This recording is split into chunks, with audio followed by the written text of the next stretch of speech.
You're listening to 91 Reasons, a journey into the twisted landscape of pop culture. Keep your hands and arms inside the podcast at all times. And now, the voice, Jeff Tucker.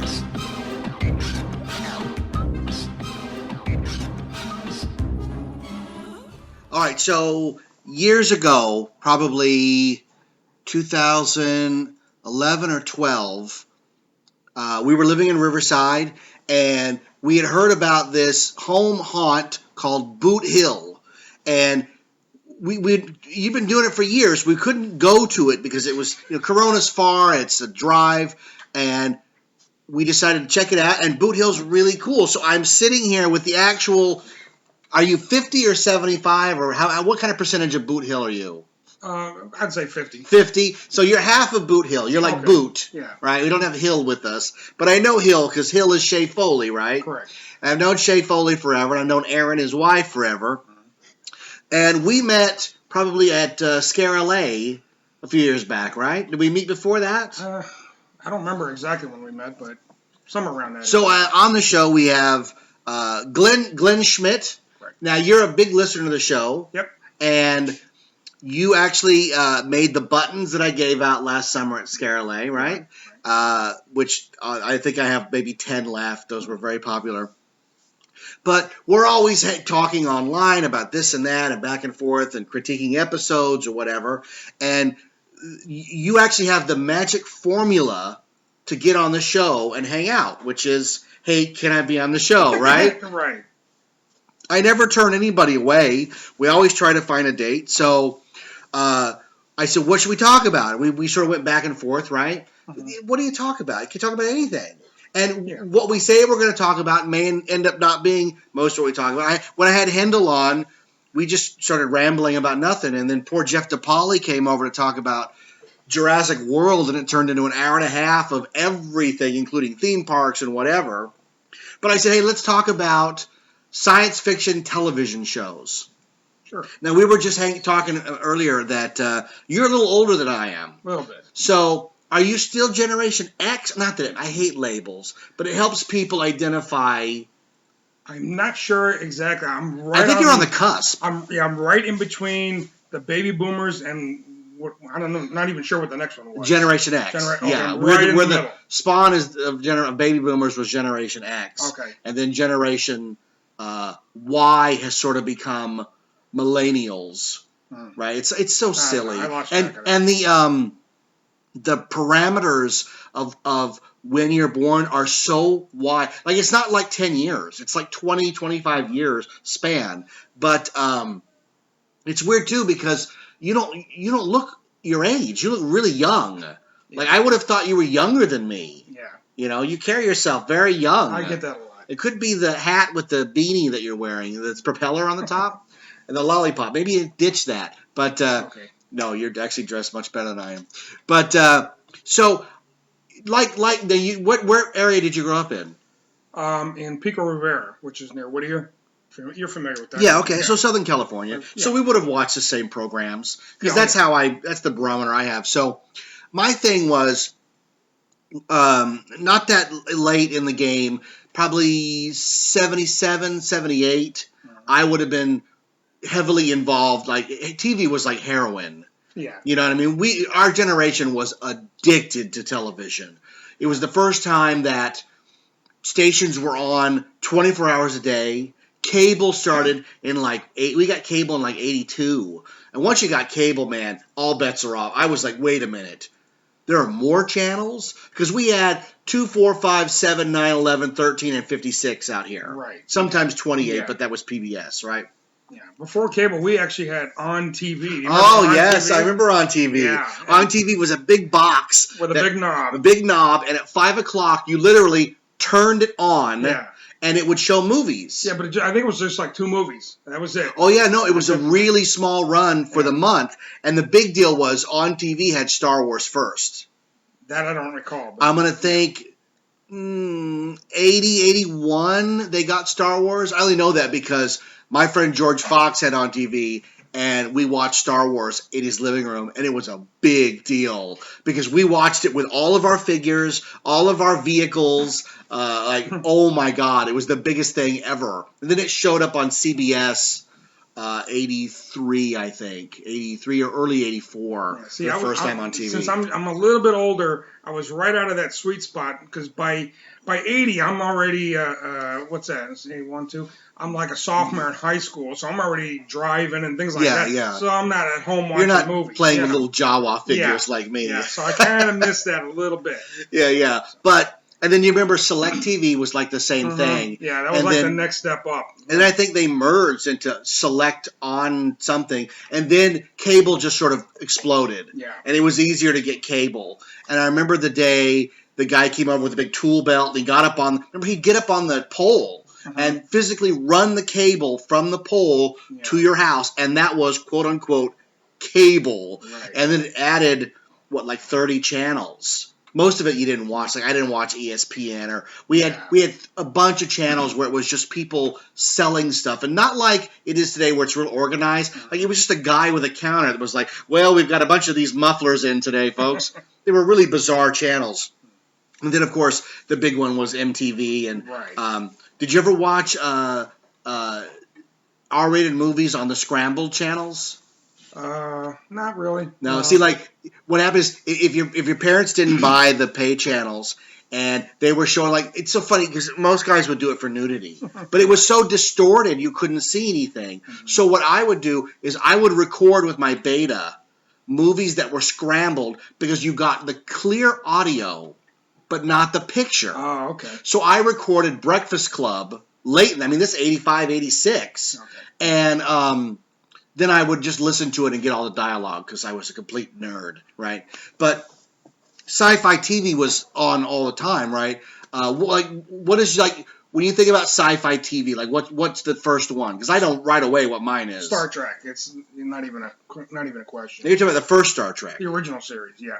See, it's weird that you say that because when you ask me, I go right to Buck Rogers.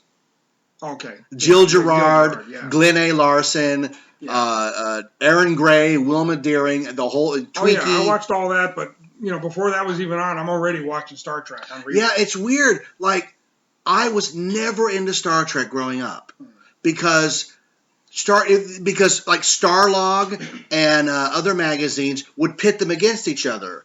It was like Elvis and the Beatles. You're either a Star Trek fan or you're a Star Wars fan. Well, I was obviously the Star Wars generation. Yeah. So the idea of Captain Kirk and all that was like, well, I'm not watching that. And then, when you run out of stuff to watch, because Star Wars ended in 83. There was nothing else to watch. Yeah. There was the stupid Ewok movies, the cartoons, but Star Wars was dead after 83. So I can remember my brother brought home a bunch of videotapes, and one of them was Star Trek 3, Search for Spock.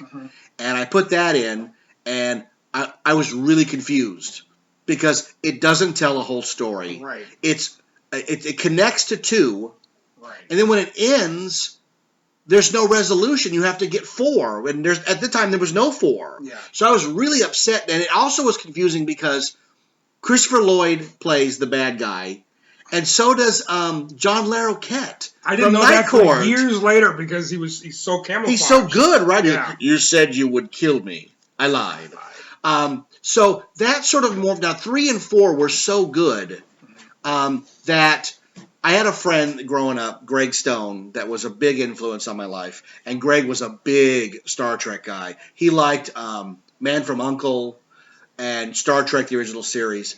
And he's the one who got me into watching the episodes because I would watch them and, like, you don't realize how good they are. Because it's original series? Original series. Okay. It's so easy to dismiss them as just, well, that's just sci-fi for kids. But it's totally not sci-fi for kids. Yeah. What Roddenberry did was he was able to get past the censors all these taboo subjects, segregation, interracial love, through Star Trek episodes. Right. And they're totally brilliant.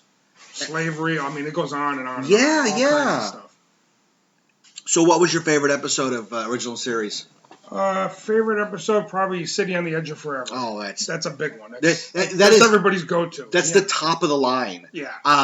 I wrote a big article just recently about Harlan Ellison, who wrote that episode, and I didn't even touch it because I'm not qualified enough to do any kind of dissertation on City on the Edge of Forever because it's so good. Oh, yeah. You're talking about, what, 45 minutes of TV? Right. That plays like one of the best movies you've ever seen. Right, exactly. If you don't know this episode, well, maybe some people don't. I can't imagine you don't. But Kirk and Spock go back to pre-World War II Earth, and Kirk inadvertently saves Edith Keeler from getting hit by a car. Well, what happens is the Bones, the doctor, he's kind of drugged out, and he goes back in time, changes history. Yes. So Spock and Kirk have to go back and fix it. Yeah, it's the big portal, right? Yeah, right. And the thing is, the lesson that is learned is that the Prime Directive applies to Earth as well, right? You could say that, yeah. And the thing that Kirk has to do for the first time ever is not act. Right. By inaction, he lets the past continue the way it should have. Yeah. Because Edith Keeler was a pacifist, and she was going to get Franklin Roosevelt's ear and tell him not to enter World War II, Right. and the Nazis would then march across the earth. It's a fantastic, engrossing, deep episode. I agree. You know, it's weird too to think like that Roddenberry had the foresight to hire the best writers for that show. You know, David Gerald, who wrote Trouble with Tribbles. Yeah, another great one. You know, another great, or Mud's Women, or is that the one where he's being kept in custody by Nomad? Which one is that Nomad, the robot? Nomad, that's you know what I'm talking about? Oh yeah. And yeah. the Nomad robot has been programmed to know that you can't trust Captain Kirk because Captain Kirk always lies. And he defeats Nomad by saying... wait a minute. No, it's not Nomad. Is that Nomad? No. Which is Nomad? Nomad was that probe that was going to destroy anything that wasn't perfect. Oh, yeah. Okay. Right. Okay. Yeah, the one in that you're talking about, Mud's Women. That's Mud's Women, right? Mud's Women is the one where they had a bunch of androids on this planet, and there was one that was the key. And they trick him into saying everything Kirk says is a lie. Yeah, and then he yeah. lies, and it blows his circuits. Yes, he goes, "Hey, I'm lying. But you can't be telling. If you're lying, you're telling the truth." It's so good and so clever. And the thing about Star Trek, funny at the same time. Yeah, the thing that most people don't get about Star Trek, because it's easy to just parody it with the way Captain Kirk does his lines, you know, and "Beam me up, Scotty," which was never said in the show, you know. Right. But the thing that makes Star Trek so good, and the thing that a lot of other projects don't get, is we like it because those three characters are friends. Uh-huh. Spock, Kirk, and Bones. And they each bring something to the table that the other doesn't have. And together, they're a perfect team. It's just so good. Yeah. You know what I mean? It's so good. And it's weird to think, like, they fought every day to get that show on the air. The studio fought. Roddenberry fought. Nobody wanted to make it. They kept. I mean, the third season's budget looks absurd. Well, the third season was actually going to be canceled, and they had a big campaign. People picketed and all that, and the studio said, "All right, fine, we'll do another season." But they moved it to Friday night. Which was the kiss it's of a death. killer, right? Because anybody that they want to watch Star Trek on a Friday night has a date. Yeah. Who's home Friday night? Yeah. Before DVRs, you either watched it or you didn't. Right. And it was done. So they killed it. They wanted to kill it with that time slot. Yeah. You know, Star Trek's coming back as a TV show. Yeah. I think next year. As an app. Like they're going to show the first episode on the network, CBS, and then every other episode you have to sign up for their service, their streaming service. Yeah. Which I'm really pissed off about, I am except they hired Nicholas Meyer to head it. The guy who did Star Trek 2 and 6, arguably the two best. Right. That's brilliant. Yeah. Absolutely brilliant. So. I'm trying to think, well, Sitting on the Edge of Forever is just such a perfect episode. I also like, there's one that's really clever where, I don't know them the way a lot of really hardcore fans know them. There's a guy that can turn people into like little blocks. And then he turns a guy into a block, and then he crushes, and you're like, he just killed that guy. Yeah. So what happens is he takes over the Enterprise, and when the camera's going down the hallways, you see all these blocks, and it's like, your imagination says, oh, those are all the crew members. And the studio's like, we had to pay nobody. They're just blocks. Yeah. That's when Star Trek's at its best. Yeah. When they're really brilliant like that. I think that was By Any Other Name. I think. See, you're good. Yeah. I don't know them that well. Yeah, that was aliens from the Andromeda Galaxy that were coming over here to colonize, So. But by the end, like, Spock's playing a harp and singing, and didn't they have one where they took Spock's brain out or something? Another one, yeah. They're just so silly, some of them. But most of them are really hardcore science fiction, and they showed a future where America and Russia are working together, where a black woman has equal time on the bridge as anybody else, where Kirk and her are forced to kiss, and that was the first interracial kiss on TV. Just brilliant. The Frank Gorshin episode where he's half black, half white. Yeah, that was a total racial thing. Yeah, it's fantastic. It's great the way they mix that in. Yeah, and they still hold up. Have you seen the ones that they've done where they've redone all the effects? Oh, it's fabulous. Those are just striking. Because they didn't change anything. They just did the same thing better, Yeah, They didn't try to upgrade it. Yeah, that's the best part, They didn't that's awesome. They didn't do Lucas versions of them. They just upgraded them. There isn't droids and aliens everywhere. Right. And I know that on Motion Picture, when Motion Picture finally arrived on DVD, there was a big special edition of that. And Darren Doctorman was the guy who put all that footage in by hand, and did Starfleet and all that. So it's nice to know that they're treating it pretty good. I mean, they're not doing too hot on those 2 remake movies. Like, I thought the second one was, I couldn't believe how bad it was. The first one I had a good time. The J.J. Abrams ones? Yeah. I actually like the second one better than the first one. Yeah. Because the first one, there was a few things about it I didn't like, and it was kind of all over the place.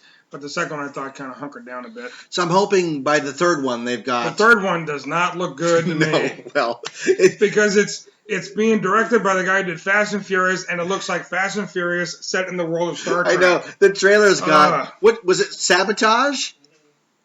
Was that the song on the trailer, Luke? I don't know. Sabotage! Yeah, it's... did you know that the Sabotage song in the first remake movie, young Kirk is playing it on the Corvette before it goes off the cliff. Do you know what that's a reference to? Not really. Like, it's so obscure. Have you ever heard that tape where Shatner is reading a Star Trek novel and he says, Spock, sabotage the system.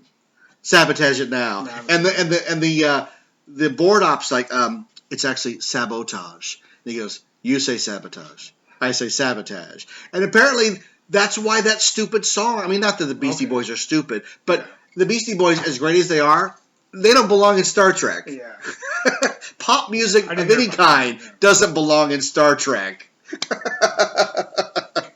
So, what about, what were we talking about? The show Lost in Space. Did you ever watch Lost in Space? Yeah. Oh, yeah.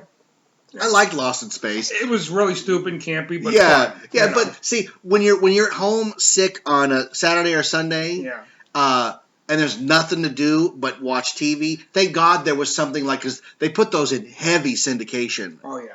And I didn't know until later in life that the first version of Lost in Space was different than the second version. Like, they had a pilot that they chopped up into episodes. Because the pilot was expensive, where they had the chariot where they're driving across. And then when they finally got to series, of course, they pulled all the money, and everything's cheap as can be. But I love Dr. Smith. I just thought Jonathan, what's his name? That's Doctor. He's just so good, You go, oh dear, robot. Oh, take the boy, not me. Anyone? He was so good. But see, here's the problem I had with Lost in Space. With any of those shows. Lost in Space, Battlestar Galactica. You want so much for them to find a resolution. Yeah. But if they do, the show's over. So what do you do? You're like, Luke and I watched every stupid season of Lost. We were engrossed in every stupid... I enjoyed the hell out of it. I'm saying it's stupid because we were just so wanted them to have a resolution, knowing that the resolution meant the end of the show. Yeah. The problem with Lost was, even towards the end there, it's like they're digging a hole that they can't possibly fill. That's exactly what I said. Just, I said they've raised... No way. They've raised so many stupid questions that, like Revenge of the Sith, they're never going to answer them in time. Yeah. And you know what? They didn't. Yeah. They just let some of it go. Mm-hmm. You know, did we ever find out, like, did we find out what the smog monster was? It was some sort of security thing. I don't even remember. Was the guy? The guy in the black suit turns into the black Jacob? smoke. Yeah. Oh, come on. I just remember in the finale, we were sitting there, and Jack's in a hot tub pulling the plug on the magic water, and I thought, we're done. Yeah. This is the dumbest finale I've ever seen. Back to Lost in Space. Yeah. Curious thing about that was... Oh, dear, it's very curious. Oh, dear. When Roddenberry was pitching Star Trek, he was going to all the networks, and, of course, nobody wanted to do it. It's going to be too expensive. But he's sitting there at the networks, and he's going, well, you know, we're never going to have to worry about landing the ship for special effects because we're just going to beam down, and we're going to do this, and this is how we're going to make it affordable. And they're sitting there and they're all going, yeah. And then he realizes, wait a minute, they're just picking my brain. Oh, yeah. And he leaves, and 6 months later they come out with Lost in Space, which uses a lot of the things that he said. In Hollywood, trust nobody. Yeah. Everybody will steal your stuff. That's how we get Bug's Life and Ants within 9 months of each other, and Volcano and Dante's Peak. If you look at the ship and the robot and all that, they're just taking cues from Forbidden Planet. Oh, definitely. Yeah. I mean, as a kid, most of us did not know the difference between Robbie and B9. We had no idea that they were even different robots until later. And didn't Robbie at one point have a different head? Not that I know of. I'm trying to think. There was a point where they switched heads on either Robbie or B9. I bet Austin would know because Austin knows everything. Which had different heads? B9. He had not Robbie. It was B9. Yeah. Yeah. What was the difference? One was the newer head. It was a Cyclops eye, and one was the classic head placed on the remake one. So that when it shows up on screens, they can kind of wink, nudge. Oh, you're talking about the movie, right? Yeah, I'm talking about the movie. Yeah, the movie's terrible, but I thought somewhere along the lines there were different heads for. In the movie, yeah. I'll have to look. Oh, the movie was. Oh God, that movie. Oh, you're talking about the movie. Yeah, no. Why would nobody talks about the movie? The movie was so bad that when DVDs started getting popular, it was thrown in for free. I remember they're like, "Well, you get this free." I don't want it, but it's free, sir. I don't want it. All right, so we're gonna take a pause and have dinner. And we'll get back to it in just 1 second. All right, so we're back. We had some spaghetti. We hung out. And we're going to jump right back into it. So we were talking about Lost in Space and Lost. And during the dinner break, we were talking about, you were just talking about Wrath of Khan. You said Wrath of Khan has deleted footage. Yeah, it does, but I've never seen it. And so I don't know if it still exists. Paramount is really cagey about any kind of deleted stuff, because most of the Paramount discs, like general movie releases, are bare bones. You get the movie, the trailer, if you're lucky, and that's it. Yeah. And like Star Trek, at least, has gotten a few releases, and sometimes there's good stuff on the releases, and sometimes there's not. I was just showing you, I've got all those double disc ones that came out in the early 2000s when they were hip on. Oh, people will buy these movies again, because I already had them on Laserdisc, and I got to buy them again. But, Planes, Trains, and Automobiles has tons of deleted scenes. There's never been a disc with those scenes on them. I talked about on one of the episodes, Private Parts. All the deleted footage from Private Parts, never going to see the light of day. Even when Stern offered to buy the film and release it with commentary and delete it, like, no, we're good. We're total. What the heck, man? They're sitting on all these. I don't get it. To me, the Holy Grail is... the rumored 3-hour cut of Breakfast Club that's sitting in a vault in Universal. I would kill to see that. Yeah. That was the movie that was a watershed of our generation. I mean, people don't like to hear that. Oh, it's racist. It was all. You ever heard that stuff about John Hughes movies?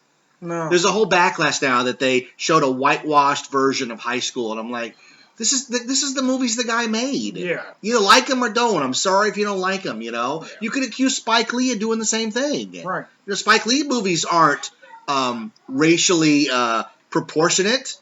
Director makes the movies they're gonna make. That's just the way life goes. You heard about J.J. Abrams' new proposal that all of his movies going forward have to have the same diverse cast that the world or that America has.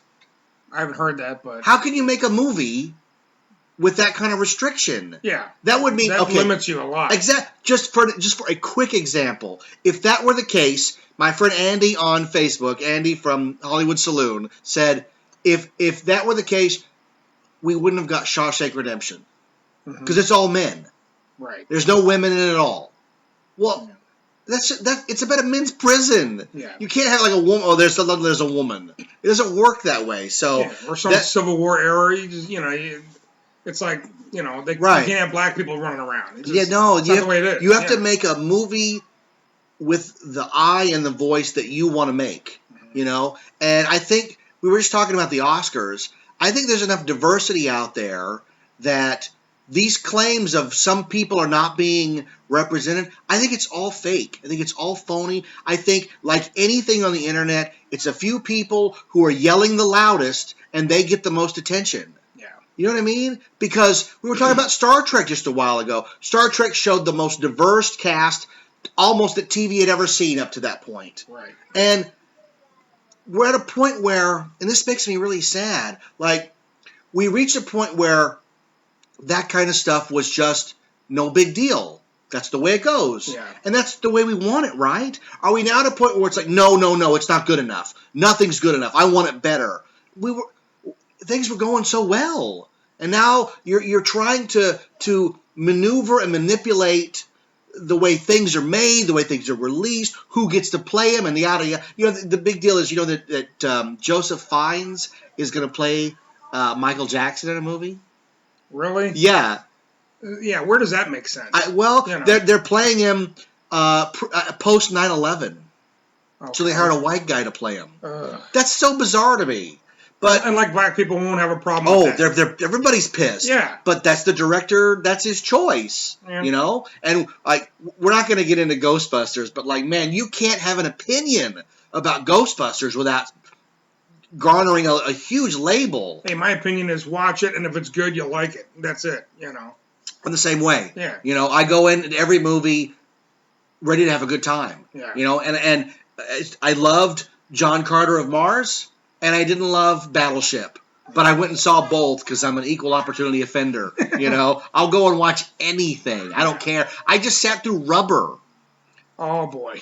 That episode's probably aired before this one, but I mean, that's a tough movie to get through. Yeah. I didn't fall asleep like Elf Bowling, but it was tough to get through because it doesn't make a lick of sense. It just doesn't go anywhere. No, exactly. Well, it's funny. A movie about a tire doesn't go anywhere. But I think I was pretty fair in my review because I was positive and talked about its merits and what I thought it was trying to say, that sort of thing. Yeah, I remember watching that, and it's like, okay, there's got to be a hook or something's going to happen. There's a twist somewhere. No, that's it. No, there was no twist. Yeah. The most impressive thing was how cool the tire looked rolling by itself. But it's weird. I didn't talk about this on the episode, but isn't it interesting how the desert, anytime there's a desert in a movie, it's a place where strange visions can happen, and like they make the desert so magical. It's either magical and full of mystery, or it's full of dark characters trying to kill you. Yeah. Because like Fear and Loathing is all about the desert as this mystical place where it's just bizarre, right? But then you ever seen like U-Turn? Oh yeah, like U-Turn's about who's the guy in U-Turn?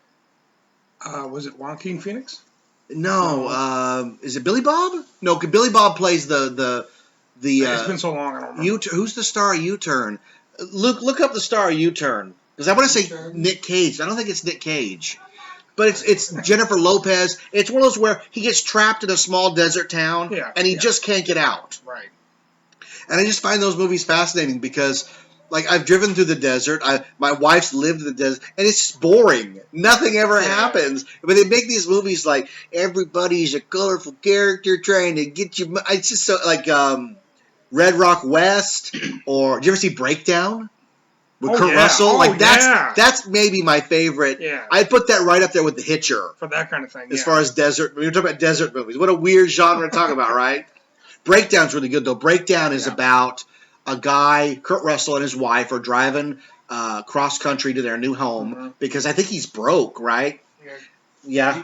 U-turn was Sean Penn. Sean Penn, I knew it. Okay. See, I don't like Sean Penn. That's why I didn't retain it. But like Kurt Russell and his wife are driving, and they share a pack of donuts, which has a contest on it, and that's like the whole crux of the movie because he goes to get gas, and the car breaks down, Right. and he rides with a trucker to get gas, Right. and when he comes back, She's gone. his wife is just gone, and the mystery is where'd she go? And that's a cool movie. Yeah. And it has like he's gonna rob a bank, and you're so angry about what's really going on. You want to hit somebody. That's a cool movie. Well, they keep the tension up to the whole Yeah, movie. So yeah. it's like, what's gonna happen now? What's gonna happen now? Yeah. And that was directed by I'm a big dork. You know Star Trek episodes. I know dumb stuff. Jonathan Mostow directed Okay. Breakdown. I'll take your word He for it. directed U-571. Oh, I love that. The submarine movie. He also Right. directed Terminator 3: Rise of the Machines. So he had a good run of movies. They weren't massive hits, but I've never gotten to direct a movie. So, but Breakdown. If you looked at his movies, I think Breakdown was probably the best. Another good desert movie. How about Duel? Remember Duel? Oh, Duel. That's Spielberg, man. Oh, yeah. Spielberg and I mean, it's like one person, two cars. There you go. You got a movie. Dennis Yeah. Weaver, right? Right. Yeah. Dennis Weaver plays a guy who is menaced by a truck Mm-hmm. the whole movie. It's a Yeah. TV movie. Yeah. But it's so iconic It's great. that it's transcended the idea. It was TV movie of the week, but because it's got Spielberg attached to it, more people remember that than they actually remember Spielberg's first movie.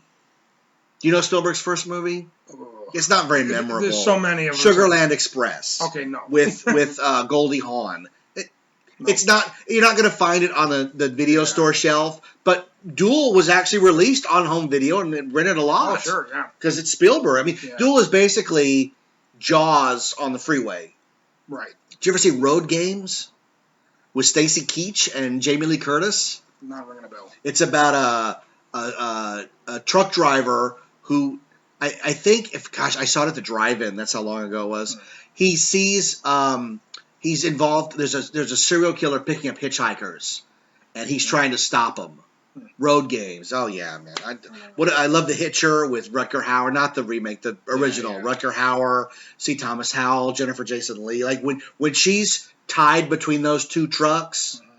Oh my God! Like the talk about tension. Yeah. Because he knows he can't shoot him, or his foot will come off the clutch, and then it's over. And then when he balks, spoiler alert, she gets torn in half, and that's hardcore. Yeah. But we've strayed. So I told you we would stray from sci-fi TV. That's right. You ever watch Buck Rogers? That's my. Oh yeah. Oh yeah. I was so into Buck Rogers, man. Yeah. Because I liked Galactica. I was a big fan of Galactica. I was too, yeah. Because Galactica was a lot like Star Wars. You had Han Solo. Oh, yeah. You had It was like having Star Wars every week. every Sunday at Yeah. 7, Star Wars was on. And at the time, it was the most expensive thing ever produced. Also. And it showed with those Yeah. size of those sets and the full size. What are they? What's the good guy ship called? Oh, the I can't think of the name. I keep saying Colonial Marauder. Vipers? The Colonial Viper. Colin Harper, yeah. Yeah, and the Cylon Raiders. Mm-hmm. I loved all of that, man. Yeah. I thought that Galactica was so well done. The remake's a masterpiece as far as I'm concerned. They did wonk out at the end a little bit, but I actually haven't seen that. did you watch any of the remake? No. The remake was actually very good, and That's what I hear. I'm hard to please. It's one of those things I got to get into. Yeah. But they did a great episode where it's done documentary style. The new one I'm talking about, and they show the Viper pilots coming up the stairs to go get in their ships, and they played the original theme. Dun, cool. dun, dun, dun, dun, dun, dun, dun, dun, dun, dun. I was like, oh, that's clever. That's clever. Right. But I mean, growing up, there was nobody cooler on TV than Dirk Benedict.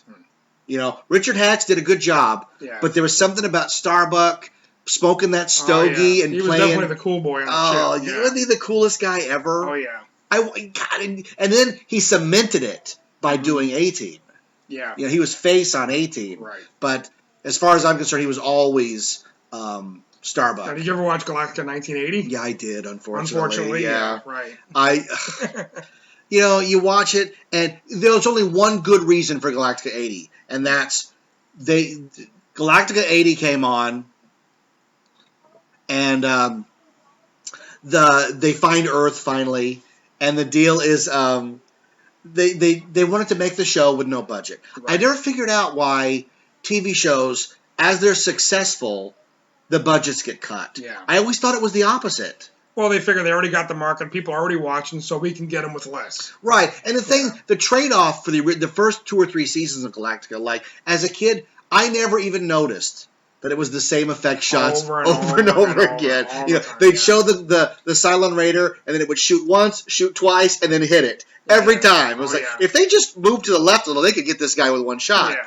But Galactica 80 is bad as the flying motorcycles. But there's one good reason, and that's the Lost episode. Did you ever see the Lost episode? There's one episode of Galactica 80 that opens with Starbuck and a Cylon, and they're having a dogfight, and they crash on this planet.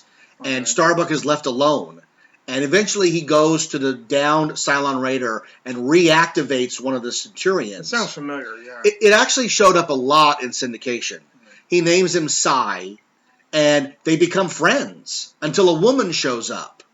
And then, everything he has to pick, and the Cylons show up, and Psi has to sacrifice himself to save Starbuck. It's a really good, it's a combination of, like, Castaway and Enemy Mine, the Dennis Quaid, Louis Gossett Jr. movie, which is stellar. Another great movie, yeah.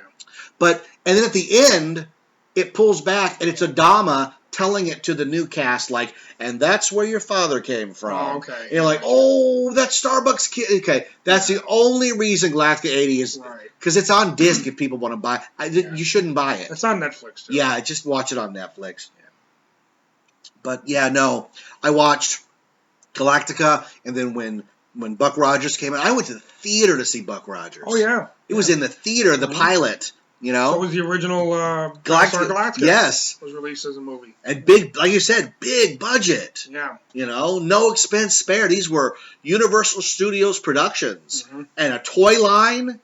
Mattel put out Galactica, and Mego put out Buck Rogers. Yeah, I think they recently didn't they come out with the helmet, the Colonial Viper helmet? That was just recent, though. I love that helmet. Yeah, it's pretty cool. Because it looks like Egyptian. Right? Yes. Yeah. And they were sort of tying in, like, they're the ones that, because they've always said that the Egyptians were visited by aliens.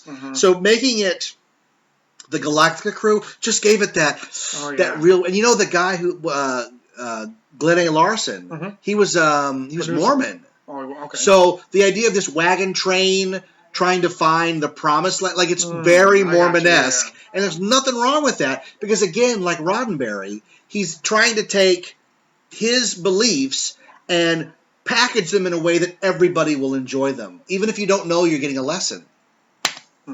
So I was always, again, Dirk Benedict was the bad. I don't get starstruck at Comic-Con at all. Yeah, I don't either. I'm like, oh, look, there he is. But seeing Dirk Benedict, I was like, that's Dirk Benedict, right? He was sitting next to Lieutenant Barclay. You know what I'm talking about? Oh, Dwight Schultz. Dwight Schultz, Madman Murdoch, the same guy for the A-Team. Yeah, it's so funny how they cross all these shows. Well, he was on Star Trek a lot too. Dwight Schultz. Yes, Lieutenant Barclay. Barclay. Yeah. He was addicted to the holodeck, right? Yeah, holodection. Yeah.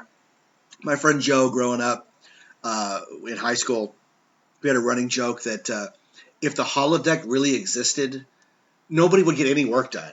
No, you'd move in and that'd be it for the rest of your life. You'd just see a line of guys waiting for their turn, and when Troy walks by, they would all just check their watches like, come on!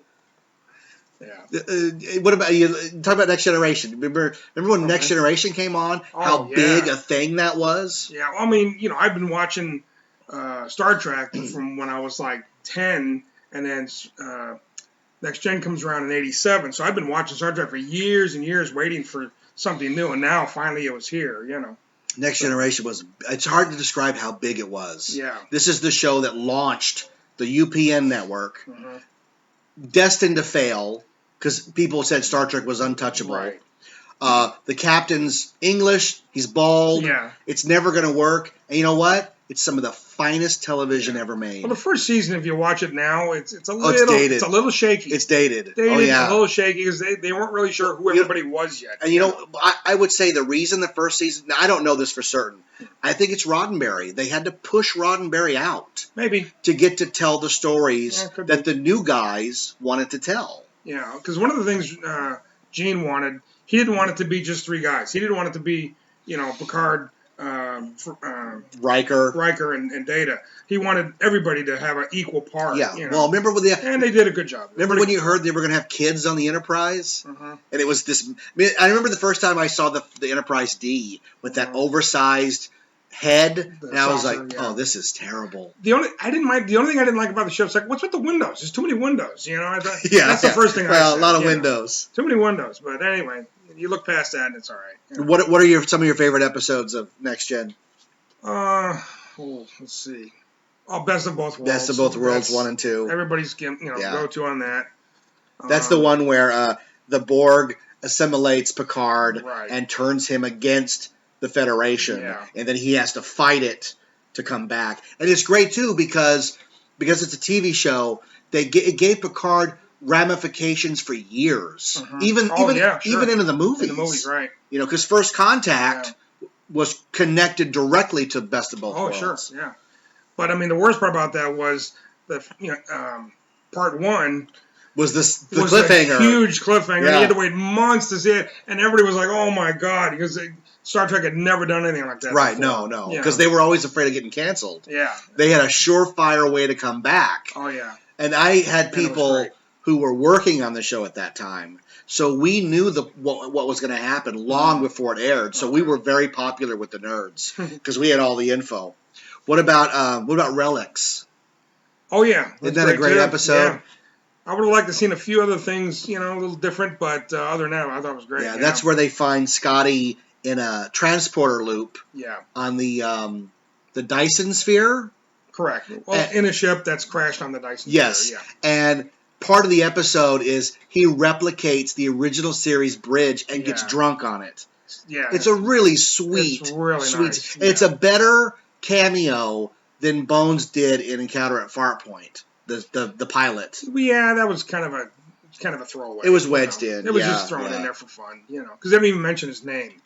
Oh, they don't? No, they just say the Admiral, but they never say it's McCoy. Oh, we just knew. But they say he's Skelly. 130 years old or something like that. So you put 2 and 2 together. What else? What about? See, my favorite episode is I have 2. Okay. Yesterday's Enterprise. Oh yeah. Where the Enterprise goes through a time rift and becomes a warship. I'm a big time nut, so as soon as you say time, I'm in. That's why it's so good. Yeah. Because we have that correlation at the end of all the alternate timelines. Right. And a lot of people don't like All Good Things. But I thought All Good Things was fantastic. I mean, to finish like that, I was like, man, what a great finish. It's the best finish of any series I've ever watched. You know what? I'll put it way up there. And you know why?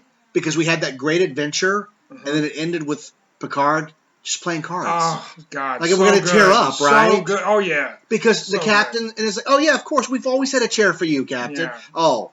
And that's how you want it to end. Yeah. They just ride off in the sunset. Nobody dies. They don't blow anything up. Mm-hmm. They're just playing cards. Yeah.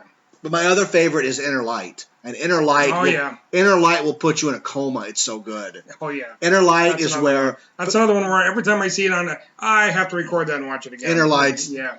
It's where Picard gets zapped by a probe and drops. And in 20 minutes lives an 80-year life. Yeah, with a family and kids. Yeah, kids and everything. And wakes up and has to realize it was all figments of a program. Yeah. Oh, it's so good. Yeah. And some of the gimmick ones, like the Moriarty one, Elementary, My Dear Data, that was pretty good. No, they're good. But I actually met Danny Davis. Did you really? Yeah. And I love which is the one that ends where Moriarty thinks he's getting away. Oh, I forgot the name of that one, but it's the second one where they bring him back. Yeah, he thinks he's getting away, but he's still in the program. He's in the program. That's brilliant. Yeah. See, now I always wanted to write an episode, but I never got around to doing it, where that module that he's in winds up on Voyager, because Barclay was he programmed the Doctor on Voyager. Remember the artificial Doctor? Oh yeah, sure. And I want to Robert Picardo. Right, and I wanted to have a scene where they come across this holodeck module. I go, what the hell is this? They plug it in, and boom, now Oh, Moriarty's back. that would be great. Then he gets the mobile emitter from the doctor, and now he's in the real world. Oh, that's brilliant. See? But, oh well. That's brilliant. Yeah. Now, let's see what else. Anything? Because you're going to move into Voyager right there in a second. Next Generation. Do you know him really well? Fairly well. What's the episode that, for no reason, Troy and Crusher are in aerobics gear working out and having a conversation about men? Do you know this scene? Ooh. And they're like bending over in camera and holding each Are other. they doing like yoga? Or Yes, something? it's Yeah. so bizarre. Yeah. I'm not complaining. I remember it, but I don't remember exactly what. You can episode YouTube it was because some guy very Yeah. conveniently just has the episode, just the party episode where they're doing workout. It's just it's so gratuitous. Yeah. I think that's why I like it because it's so gratuitous and so silly. Well, did you ever watch Enterprise, the prequel series? I tried, but they used to scrub each other down, right? Right, yeah. Every time they beam up and they're all naked and sweaty, you know. T'Pol, the Yeah. hot Vulcan chick, Yeah. would have to get completely nude Of to course. scrub down. It's always got to be T'Pol and any other male. Right. Match. It can't just be two guys because that's Brokeback, and Yeah. the viewers might tune out if it's. Yeah. But they're offending everybody. Then that's the one that had that awful theme song too, right? Yeah, because it was the only one that really had lyrics. Had and lyrics. stuff, you know. Well, Star Trek had lyrics. I just found this out. I didn't know that. The original Star Trek show had lyrics that Roddenberry wrote. Oh, I think I did hear that, but I've never heard. They what were the they were lyrics never supposed to air, but because they had lyrics, every time the show aired, he got another check. Ah, So he's very smart. yeah. I didn't watch a lot of Deep Space Nine. I tried, and then somebody actually said, "Here, you can borrow my entire series." I was like, "When am I going to sit and watch 600 hours of television?" But I did watch a lot of Voyager. Yeah. I'm not sure how that came to be, whether Rachel was working at the time or whatever, but I tuned into a lot of Voyager. I enjoyed Voyager quite a bit. I think they all had their merits. I mean, even I thought Enterprise, it was just like the original series. It went three seasons and they canceled it. But the third season was when it was really starting to dig in, you know, and it got canceled, But Voyager was great too. I watched the whole thing. Voyager took a lot of hits because it was the same plot as Battlestar Galactica. Mm-hmm. They're lost. They got to get home. But that being said, now, did you ever see the original footage of Genevieve Bujold as Captain Janeway? I think so. They hired her for like a week. Yeah. And she's the girl. If you've ever seen, she was in Dead Ringers with Jeremy. Yeah. Apparently, they asked Tom Paris, the actor who played Tom Paris, why'd they fire her? And at a convention, he goes, "Oh, she sat in the captain's chair at the end of the first episode and went, 'Take us out.'" And everyone was like, "That's not the tone at all." So she was 86th quick, and they brought in Kate Mulgrew, who she did a fine job, I thought. Oh yeah, she was great. Yeah. And then obviously for my taste, 7 and 9 was the most amazing addition to the crew of all. I mean, you know what they're doing. Oh sure. Yeah, TNA. Of course, and she would talk about how they would sew her into the outfit. It was so tight. She couldn't go to the bathroom. She couldn't eat. And you're like, listen, you want to be on TV? This is what you got. It's Jerry Ryan, Yeah. I had a lot of 7 and 9 dolls for a while. It's so funny. At first, the one thing that threw me was the Black Vulcan. Not because he's black, but we'd never seen a black We've never Vulcan. seen one, right? Yeah. And I'm like, oh, they have black people on Vulcan now too, But then, I said, all right, I'll let him go. He was And good. he was fantastic. Tuvok. Yeah. Tim Russ. So good. Yeah. You know who? Somebody told me who Tim Russ not right before, but what he did before Voyager. Yeah, he was in Star Trek. What was that? Was he in one of the Star Trek Generations. films? He was in Star Trek Generations on the Enterprise B. Oh, I didn't know that. Yeah. With Sulu?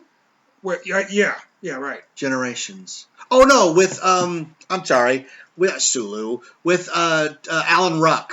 Alan Ruck. Yeah, but there was a Sulu at the helm. But Okay, it's right, Sulu, Sulu's daughter. Yeah. Yeah, no. Somebody told But me he's not a Vulcan. He's a human in that one. Somebody told me he's the guy with the ace pick in Spaceballs.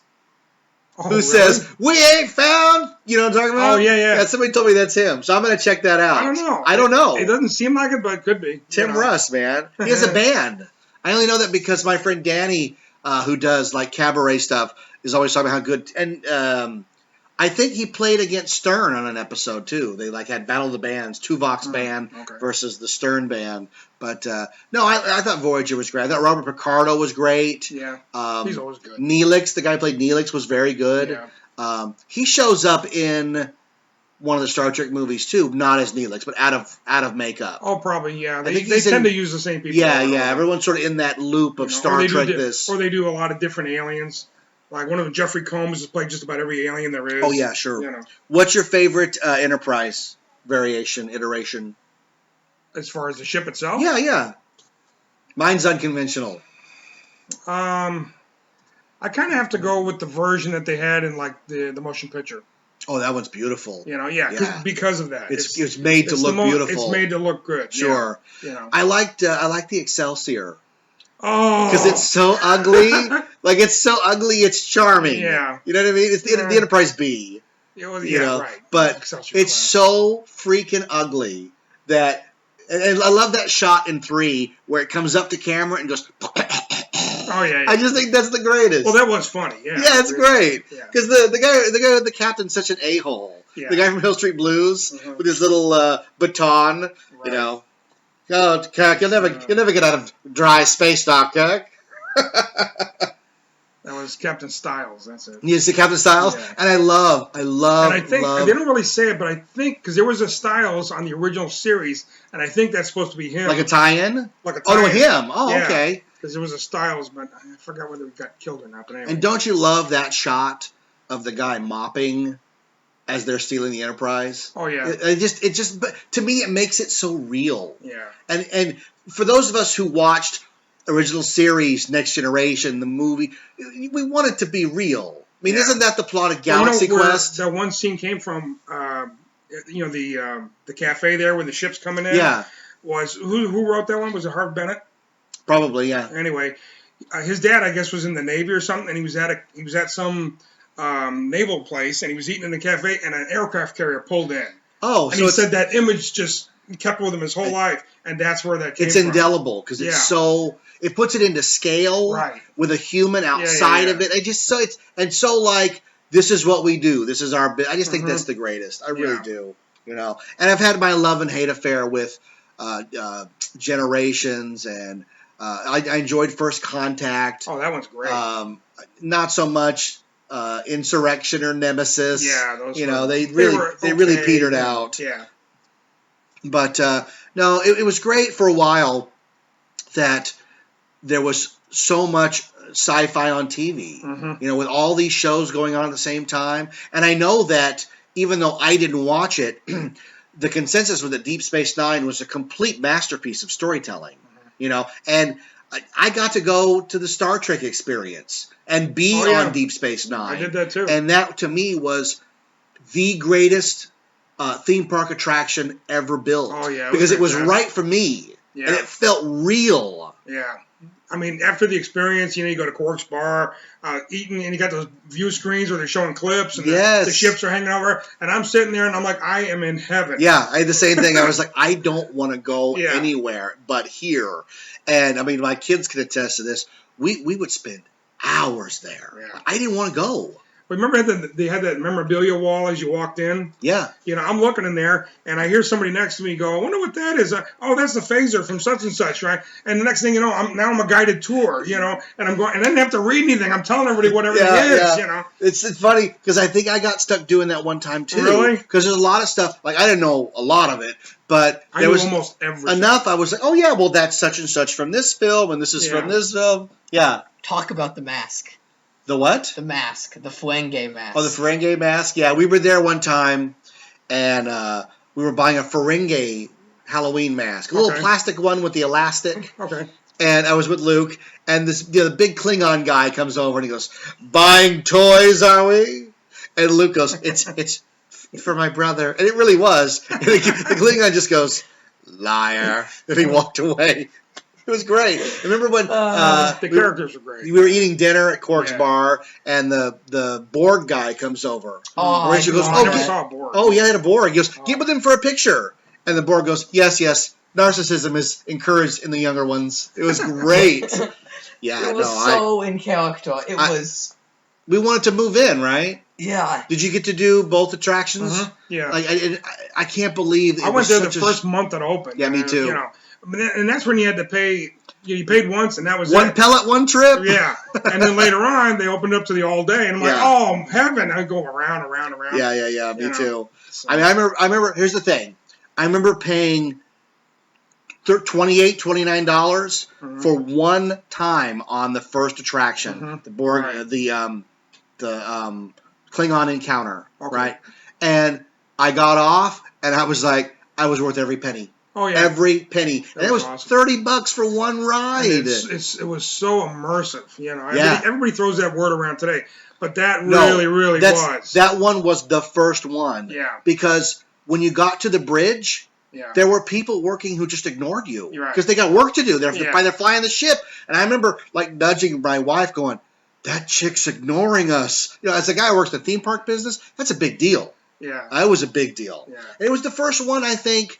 To instead of making it a ride, it was one of you is Picard's relatives, and you're part of the story. Right. I thought, wow, and you know what? As great as it was, boy, we've seen that get replayed over, haven't we? Yeah. I mean, Star Tours now. One of you is the spy. Yeah. Have you ridden Star Tours lately?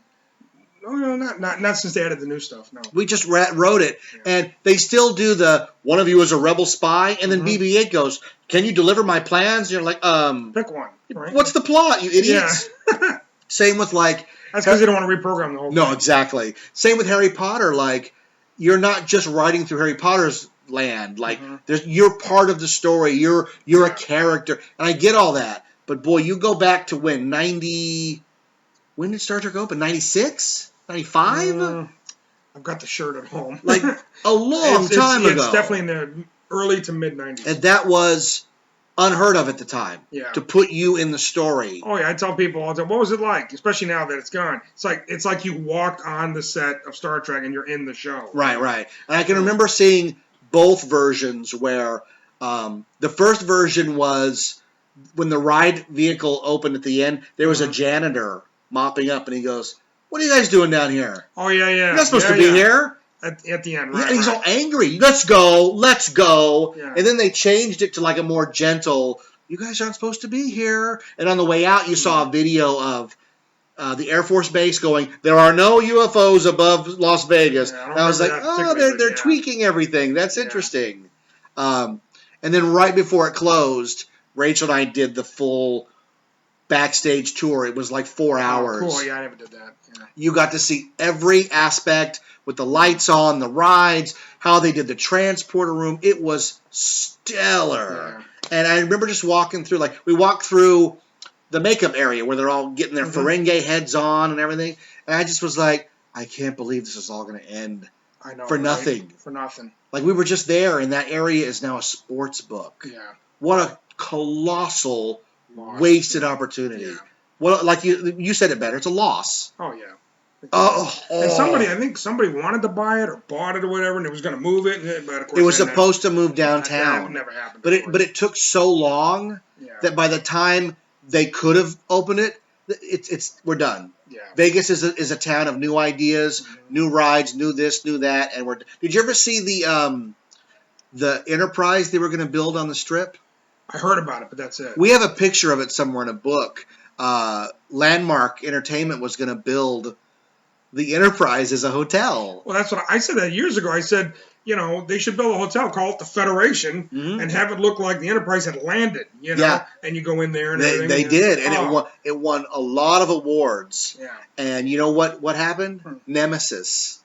Oh, that's Nemesis bombed, and somebody at Paramount said, "Are we really going to put $500 million into this hotel?" Yeah. And I mean, if they had, it would be a massive success. People would fly from every corner of the globe. Can you imagine the helicopter tours over the Strip just to look down on it? Yeah. Oh man. I mean, look at the conventions. They're still going, whether there's a bad movie out or not. They're doing fine, It's never affected that at all. Gives you a clue where the hotel would have went. Yeah. What a bummer, man. What a bummer. And they've had some stupid ideas in Vegas. They were going to build a King Kong that climbed the stratosphere and you were going to ride in him. Yeah. They were going to build a slide off of the stratosphere. Yeah. And every time the city's right. yeah, we're not doing that. No. I heard that the Pawn Stars shop, he bought the whole area, and now it's Pawn Star Marketplace or something. Really? Like, It doesn't surprise me. It doesn't surprise me at Yeah. all. I know there's already a cafe there that's part of that. That's so silly. They're expanding everything. I know people who go there just to buy something to say that they bought it from there. Yeah. I'm like, that's just what? It's a Blu-ray. Yeah. I got it from the Pawn Star shop. It doesn't mean anything. You paid a premium for a used movie. So what else? $6 Million Man, Oh, sure. Bionic Woman. Bionic Woman, yeah. Manimal. You ever watch Manimal? No, not that. Manimal, but How the guy. about let's go way back to something really obscure. Automan. How about Oh, that I one? loved Automan. Automan starring Desi Arnaz Jr. Yeah. And he'd go, on a scale of 1 to 10, think of me as an 11. Yeah. And the car could turn. At 90 degrees. Yes, like a light cycle. Yeah, Oh, yeah. I loved Automan. Yeah. Oh, yeah. I think it aired 4 episodes or something. I don't know. I mean, it was hardly on. Today it would look like the cheesiest thing ever, but at the time it was cool. You know. You can look it up on YouTube. They had a car and a helicopter with lights on it. That's basically what it is. Yeah. And his car was the star car from Last Starfighter. Oh, okay. It's the I'm same not sure car. if I knew that. Yeah. Yeah, it's the same car. That car shows up all the time now. And they had Bit that would build the car. Yes, Bit. Oh, that's so funny. Yeah. Because they couldn't use it's the same thing from Tron. Same thing. Yeah. Bit. Yeah. It's computer stuff. You know. I love it, man. Trying to think of what else. What other garbage? I used to watch so much garbage. I loved all I did was watch TV. Yeah. Hours and The hours. Invisible Man, going way back, there was one. Was there a TV show? There's a TV series, The Invisible Man. I didn't yeah. watch that. And he had to wear a mask to look human, sure. and then he'd pull it off and he'd be invisible. How about Cliffhangers? Yeah. Do you remember Cliffhangers? It was no. It was a anthology show. So in 1 hour you got 3 stories. You got a vampire story, a space story, and a cowboy story. And the gimmick was they would always end on a cliffhanger. Okay. You better tune in next week. Well, that's great. Except Austin, did you have a question? It's not related to this show. Never mind. Okay, never mind. And the gimmick was that when it finally ended its run, it ended on a cliffhanger. So you didn't get any resolution. Yeah, that kind of sucks. Thanks for watching, but we're going to stick it to you anyway. Yeah, well, they do that anyways. Rachel and I just watched the show we were talking about, Wicked City, about a serial killer in 1982 Los Angeles, and it didn't end. It just stopped because they didn't get picked up for a full season. So we don't know what's going to happen. Yeah. But that's indicative of a lot of genre shows. Like they take a risk and it doesn't pay off. Like CBS had a show called Wizards and Warriors or something like that. It was like recent? No, this is way 80s, back? Okay. way back when. And it was like Naked Gun, but sword and sorcery. Mr. Wizard, not the science show, but there was a detective show called Mr. Wizard. The Wizard. No. And it starred the guy who was the lead in Time Bandits, David Rappaport or something. Okay, yeah. And he played like an uber genius who could solve crimes. That's what I watched. What was the other one? What's his name? The kid from Lost in the Prairie was on a TV show called Masterminds, where it was genius kids solving crimes. Okay. Whitney and the Robot. You must be going to the mid to late 80s here. Yeah, this would be late 70s, early 80s. Yeah. That was when I was at home with nothing to do but watch as much hardcore television. I mean, I watched a lot of Wonder Woman. Oh, sure. I loved Wonder Woman. Oh, you ever tune into Wonder Woman and get the Kathy Lee Crosby version? No. Because she was Wonder Woman before Linda Carter. Really? Yeah, they did a TV movie. It was very serious. Okay. It wasn't funny or campy at all. But you tune in and you go, who the hell is this? Yeah, every time I like Comic-Cons, every time you see somebody dressed as Wonder Woman, you go, oh, it looks pretty good, but it ain't going to touch Linda Carter. No, that's all there is to it. And then the movie that they're coming out with, yeah, she ain't a Linda Carter. No. It's weird to think like it's more of a Xena, kind of thing. The first time they did Wonder Woman, they got it right. Yeah, it's perfect. If you ignore the Kathy Lee Crosby, when it was picked up for series and Linda Carter was brought in, you can't imagine anybody else in that role. Right. It's so iconic and so good. Perfect casting. Yeah. That's it. And that's a real rarity in Hollywood to get it right immediately, and there's I mean, they did retool because the first season of Wonder Woman is a period piece. The second season, oh, surprise, we're going to cut the budget, so now it has to take place in modern day. Right. Same with, we were talking Buck Rogers. Remember the last season of Buck Rogers? It's terrible. Yeah, it usually is. With Hawk, Oh, yeah. and they're on that ship with the big fussy robot. I mean, it's so stupid. Yeah, it's like, what is this show turned into? Yeah. It's not itself. Oh, here you go. How about Space 1999? Oh, yeah, with Martin Landau. Yeah. And that's the same thing. I don't the know how Eagle long One. Yeah, I don't know how long that ran, but it got a little weird towards the end, too, with the same kind of thing. Yeah, but that Eagle One toy is, Mhm. I got my hands out gigantic because it was massive. Yeah. Oh, it was modular, so you could make different toys out of it. Oh, okay. Oh, great. Barbara Baines. Mhm. What about, what's the show called? There was a lot on Saturday morning, like in the late 70s though. You wouldn't have tuned in Maybe. for like remember Damnation Alley No. with George Papard? It was about the apocalypse and they're driving around in this really cool RV. They took that RV and they used it for everything. It used to sit. Was it the one with the 3 wheels? Yes, yes. Yeah. It's That was that- in that movie. It was some campy feature movie that was in originally. Was it in Space Hunter, Adventures in the Forbidden Zone? Remember it sat up at Dean Jeffries. Oh, yeah, right in there, Universal. Yes, yeah. for years. Oh, yeah. You'd always drive by and go, there's the Damnation Yeah. Alley car. Oh, and sometimes next to it was the Spaceballs Mercedes. Oh, really? Yeah, right, because it was such a stock thing, and they would dress it up as something else and put it in another movie. But boy, that 3-wheel thing was in everything. Yeah. Well, it's like I always tell people, the most used sci-fi prop in history was that thing with the 2 tubes with the lights going back and forth, right? Yes. It's like that thing's got to be in like 20 movies. You know? Plinkett on his Red Letter Media reviews shows you all the scenes in Star Trek that it's in. Oh, yeah. It's in everything. It even jumped from the show to the movies, the same stupid prop. Yeah. I remember watching, I'll never remember the name of it, but it was some show on ABC where it was supposed to be the future, right? And the big gimmick was the cop pulls up to a fast food joint and this hot chick serves him. And when he drives away, they show that she's just a torso, right? And she's like swiveling around. But the gimmick was he had to like solve a crime and he pulled out Egon's PKE meter. Okay. Complete with with the lights and everything. arms. Yeah, and I was like, that's way too iconic, It's man. too specific, But you know what? yeah. That prop shows up in like 6 or 7 movies because it's a shoe polisher. Oh, is that what it is? It's the base is a shoe polisher with lights and the arms that go up. But I mean, when something's used so iconically, when Egon holds it up and when you the audience know, hey, the arms went up, the ghosts are here. You got to retire it. Yeah. You got to retire As soon it. as you see that in anything else, it takes you out of the movie because you're like, oh, that's the Ghostbusters thing. Right, or like Firefly. Like I loved Firefly, but every time the bad guys showed up, they were dressed as Starship Troopers because they bought all of it.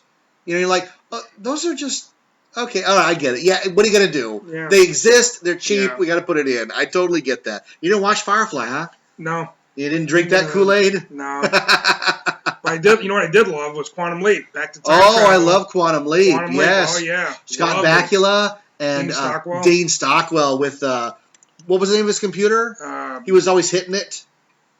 Ziggy. And the thing was, I remember him doing an interview. He goes, oh, it never works. It always is shorting out. And me hitting it was my thing. And I'm like, oh, because that makes the character. Yeah. Yeah, it's brilliant. Did you ever see how it ended? Oh yeah. The last episode of Quantum Leap? Yeah. It just says on the screen, he never got home. Yeah. So it was kind of like That sucks. Yeah. How about I wasn't Alf? too happy at the Did you ever time. see the last episode of Alf? No, I never watched Alf. I was stupid and young. At the end of Alf, the Melmacians arrive to take him home. And he gets captured by the government at the very end. And they basically tell you, the audience, well, we're going to chop him up. And that's how it ends. Jesus. Isn't that great? That's crazy. I love that. See, some of those shows, because nobody watched at the end, they just did whatever they wanted. Whatever, yeah. Yeah, I think that's great. It's like that's why I like all good things. It's like they finished on a bang the way the whole show had gone. And it was and even though it was what could be the timeline, you got to see how everybody turned out. Oh, right, yeah. That was the part that I really, because Picard's like rounding everybody up, and Data's got that stripe in his hair, and Worf's a governor, and Riker's like, he's wearing that dress uniform with all the gray. Admiral, it's great. All that's great. Yeah.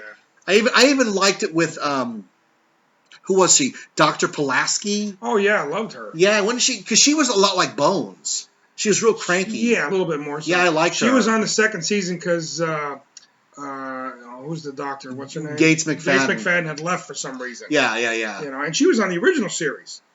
You know that?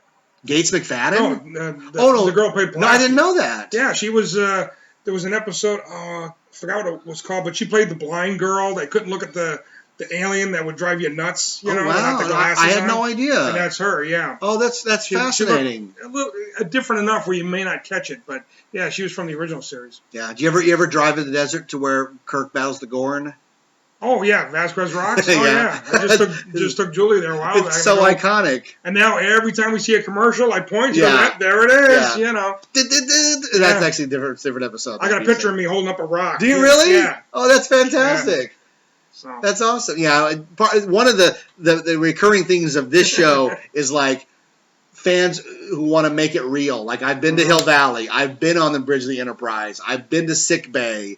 You name it. Like I want to go there. I want to be on it. I've been in Cheers. I've been in the Keaton living room from Family Ties. We went to Dunder Mifflin not that long ago, and the Brady Bunch house. Like I love all that stuff. Yeah, I love like in Bill and Ted's Bogus Journey when they go to the same rocks and do the same scene. I think that's great. Yeah, I was on the Paramount lot once, and we were just taking the standard tour.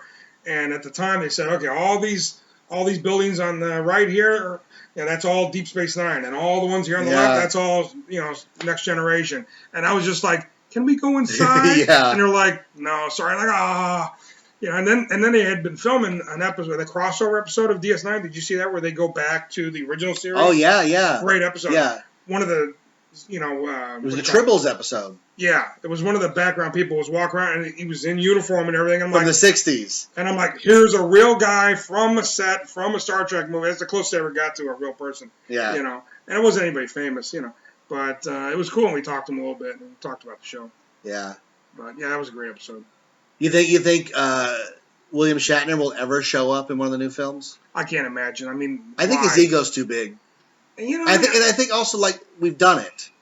Yeah, it's like to bring him because JJ actually talked about bringing him in the first one, but he says, you know what? If I do it, I have to have a good reason. Otherwise, it's just going to look like I'm sticking him in there for no reason. Yeah, no, I think that with Shatner's ego, like I don't know how you put him in those without it feeling forced. Because I think Nimoy gave it depth and a perfect send-off. Like, we're going to start this thing over, but here's one guy that theoretically could be alive. Right. Yeah, that was the main thing on that. Plus, Kirk had died, Right, yeah. So it's like you'd have to do some time travel thing or something like that. Did you ever read his novel, Star Trek The Return?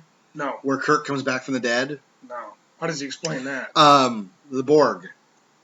The Borg land immediately and bring him back as Borg. Okay. And it ends, I'm not kidding, I read this, because this was a big deal when it came out. It ends with, he travels to the Borg homeworld, and Kirk, I'm laughing so hard, Kirk turns off the Borg collective with a big switch. Oh, man. That's literally how it ends. He turns it off. It's the dumbest, it's just Shatner's ego. That's pretty bad. Not only is Kirk back, but Kirk saves the universe now from the Borg. Yeah.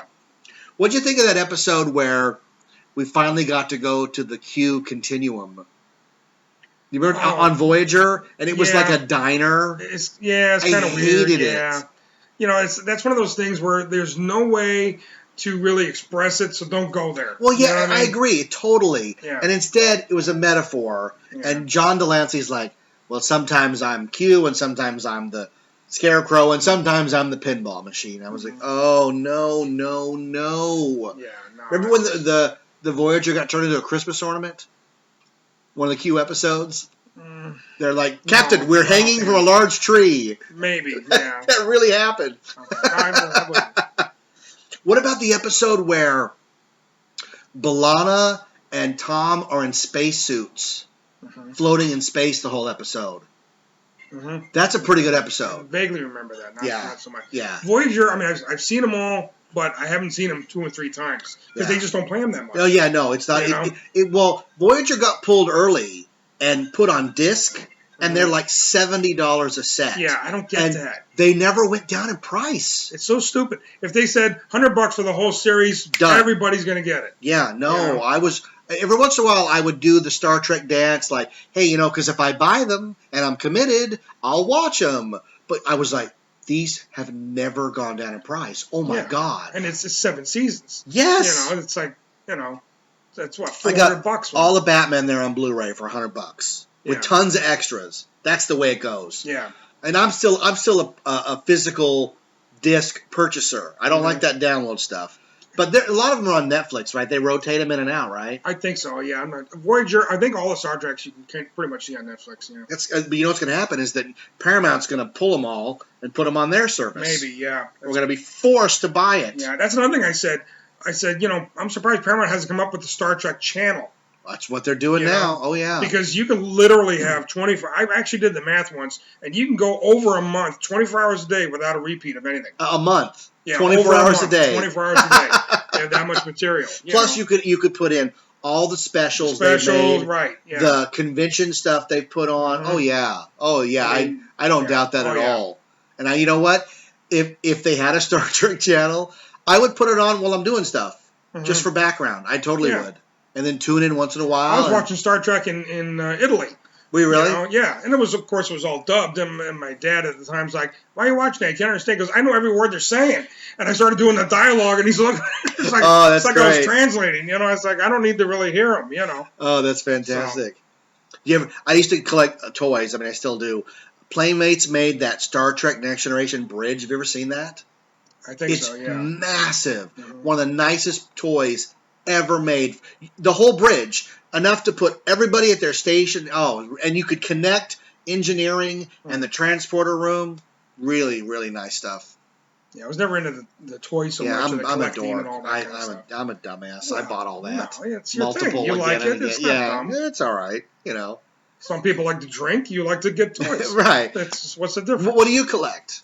I don't really collect anything. Nothing, really? Not really. I mean, I have a few little tidbits, but I don't really go into any major collecting. I don't have the money for it, I just don't. It's spend expensive, the money.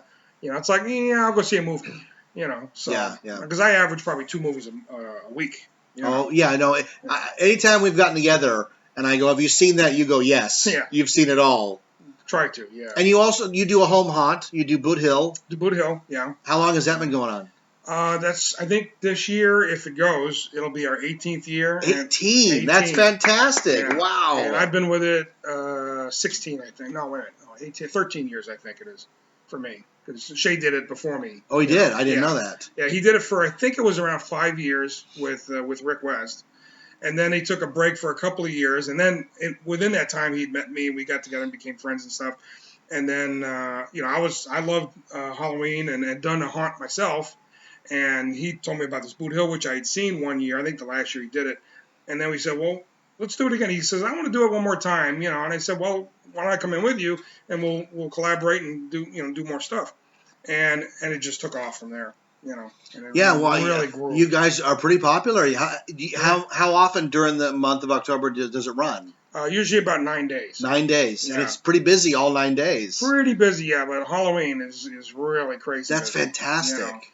I mean, last year we actually put, and that didn't close off the streets, but we put stanchions at the end that, kind of told people to kind of stay away and stuff. And the street was just absolutely packed. Oh, that's great. Shay came around the corner because he was late that day. And he's like, oh, my God, just looking at the street. And he's like, ugh. That must make you feel great to do something so long and then suddenly the internet's got to be to blame, right? Because if you're doing 18 years, that's prior to almost anything on the internet. Oh yeah. We didn't wind up with a website and all that until a few years after I started. Yeah. So which is legendofboothill.com, by the way. Say it again. Legendofboothill.com. So if you guys do it this year, you and Shayla have to come on and do a whole show. Sure. History of it, what it is, how people can find it. Because I think as we get close to Halloween, that's great. I mean, that's the audience that listens to this show. I don't know anybody that doesn't love Halloween. Yeah. The kind of people we are, Christmas is great. But Halloween is where everybody's heart is. Yeah, and it's amazing how people come back. What is this the rest of the year? It's a house. I mean, because it looks so different. It's dressed up so much. Yeah. Oh, that's funny. Things like that. It's like it's a house. You should make up stuff. It's a bread and breakfast. Yeah. Or we have this whole backstory of Jedediah Smith and all. Is that true? Did that really happen? Sure. I was like, It doesn't surprise me when that kind of stuff happens, because when I did Possessed at Knott's, part of the pre-show was we told a story about how years ago, before the Berry Farm was there, this was it was Orange County farmland, and there was a house here with a little girl and a family that got murdered, and I had people who work with me asking if it was true or not. Yeah. And I said, I was this guy, Chris. I said, Chris, you're here every day. Have you ever heard that? No. I go, it's made it up. Yeah. Those pictures are from Google. But no, if you put words and pictures or an attraction together or a website, people not only will they believe it, but more importantly, they want to believe it. Because they want the story to be true. So whether it's Boot Hill or Possessed, it strikes a chord with people that, I mean, where is Boot Hill located? In Irvine, Woodbridge. Irvine. Yeah. So, it's as far from the Old West as you can get, right? Oh, yeah. I mean, right in the middle of an upper scale, That's funny. area. You give out candy? Yeah, we do. Yeah, that's good. They go every day. I always tell them, let's just save for Halloween. Because Shay's mom, it's her house. She wants to give out candy all the time, so we do. That's fantastic. And we sell T-shirts and buttons and all that, and we give, and most of the proceeds go to charity. Oh, that's great. So we'll have to get you and Shay on closer to Halloween, do a whole show. So, let's do rapid fire at the end here. Okay. Favorite Enterprise? We talked about Enterprise. Favorite Star Trek ship is which one? You said the movie Enterprise. Yeah, motion picture. Motion picture. Enterprise, favorite Star Wars ship? Star Wars ship? Probably the Falcon. Everybody says gotta that. It's got to be the Falcon, right? Yeah. Not the B-wing? No. Not the A-wing? No, the Y-wing. No. See, as a kid, I loved the Falcon, Yeah. but I also had a real soft spot because the Y-wing didn't come out until Jedi. Okay. And I had wanted it since the first Star Wars. So when it came out, it was a big deal because you could plug your R2 unit into it. Oh, okay. The X-wing was preloaded with a fake R2. Right. Yeah, another thing I liked about the Falcon is just the sound that it makes, Oh, it's everything great. else is whoosh, whoosh, whoosh, and that one has that really cool, I think it's a World War II plane, right? A Mustang? I have no idea. Maybe, yeah. Yeah, it's great. So Do you buy that Ray can just sit behind the wheel and fly it in 2 seconds? Sure. Has your opinion... See, you were on the Force Awakens show, the big round table we had. Yeah. How many times did you see it in the theater? I've seen it, I think 4 times. 4 times. Yeah. Has your opinion on anything changed? I like it better every time. Yeah. You know what I mean? Nothing wrong with that. It goes. Sure, it's not perfect. Sure, it's got some problems, and the plot's full of holes and everything. But you put all that aside, it's a fun movie. It's Star Wars. They had to mix old with new to get the audience going again. I agree. That's I it. agree. That's the bottom line. It was an assignment. Yeah. And the assignment was the assignment wasn't to make a good movie. Yeah. The assignment was to make a movie that people could latch onto. Yeah, old and new, so you get everybody. I can't believe they just announced the plot of the Han Solo movie. Oh, they did? I haven't read that yet. It's How He Met Chewie, which I don't care. Well, just make a good, they're smugglers and they're doing smuggling things. Well, I would have thought they would have started with him winning the Falcon from Calrissian. That's where you should start. They probably will. They probably because we all wanted to see that scene. Yeah. I'm really looking forward to Rogue One in December. Yeah, you know what? That's gonna be good because now we're back to Darth Vader and the Stormtroopers and all that. So from what I hear, should be good. We've not seen anything in this movie, which is very, very. Normally, high-profile movies like this, you see something this far out. Yeah, but maybe we're not seeing anything because they don't have to.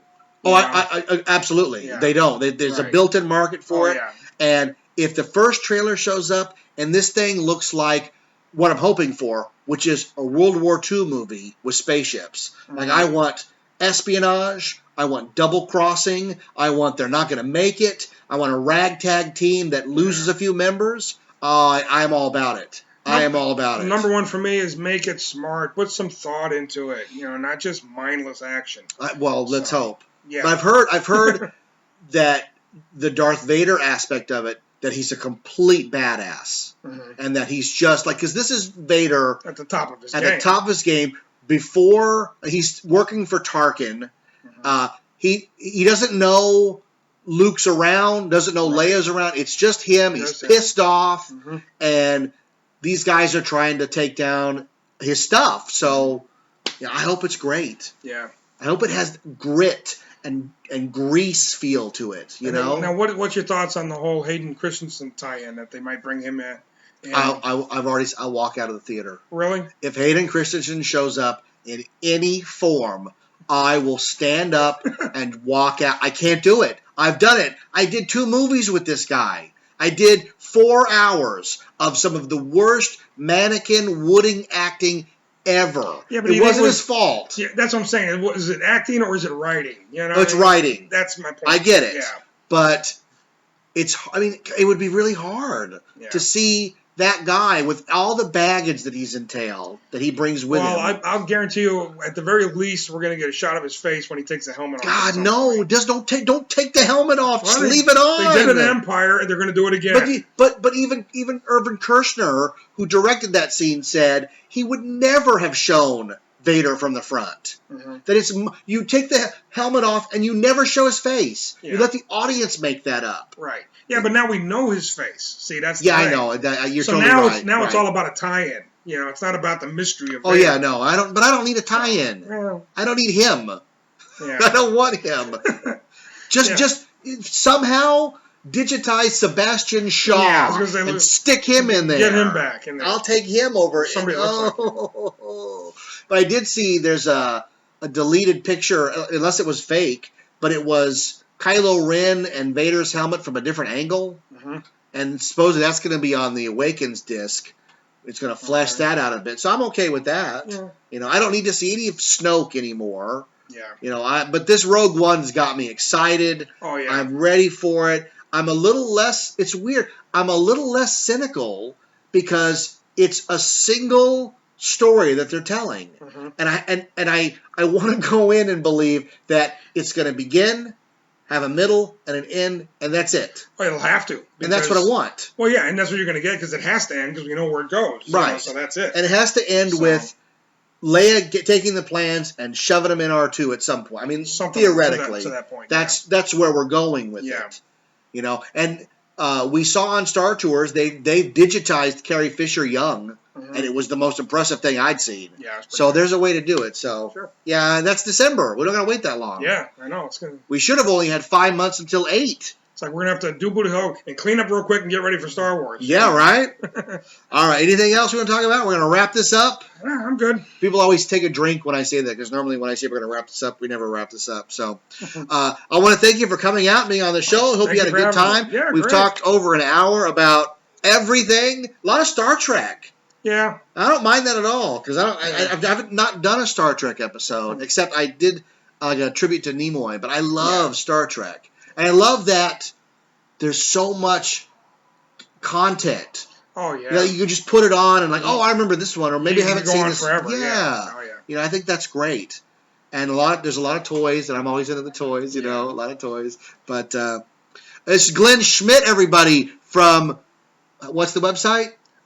Boot Hill? Yeah. Legendofboothill.com. Legendofboothill.com. Check out his website. Check out his attraction later in the year. When does it normally open? It's like the last 2 weekends of October kind of thing. You know that's when Scary Farm used to start? Yeah, I know. When I started there. We looked it up, and we're actually starting earlier than the very first Scary Farm, which we were ridiculous? Like, and we do more days than they did. It was like, and we thought, we're like, oh my God, that's weird, you know. Yeah. When I started in 94, Scary Farm didn't begin until like the 16th of October. Yeah. It ran 2 weeks, and it was only 8 or 9 days or 10 days. It was so silly. It's weird. It's weird. And now to think like they've actually dialed it down because for a while during the Jack Falfus years we were up to, oh my God, I think Wednesday through Sunday every week. We only had Monday, Tuesday off, and it was a bit much. Like it was tough. So. Yeah. Anybody that works in the trenches of a Halloween event, I know exactly what you're going through because I do it myself. So. Thanks for coming and being on the show. I appreciate that. Why don't you take us out? However you want to do it. That's you go ahead. How about if I ramp up to it? All right, fine. All right, so we all know that the Enterprise is NCC 1701, right? Yep. But in my world, it would be NCC 91 Reasons. Yeah, that's it. Thanks for listening to 91 Reasons. Please subscribe and leave a review on iTunes. Find us on Facebook. Is anyone even still listening?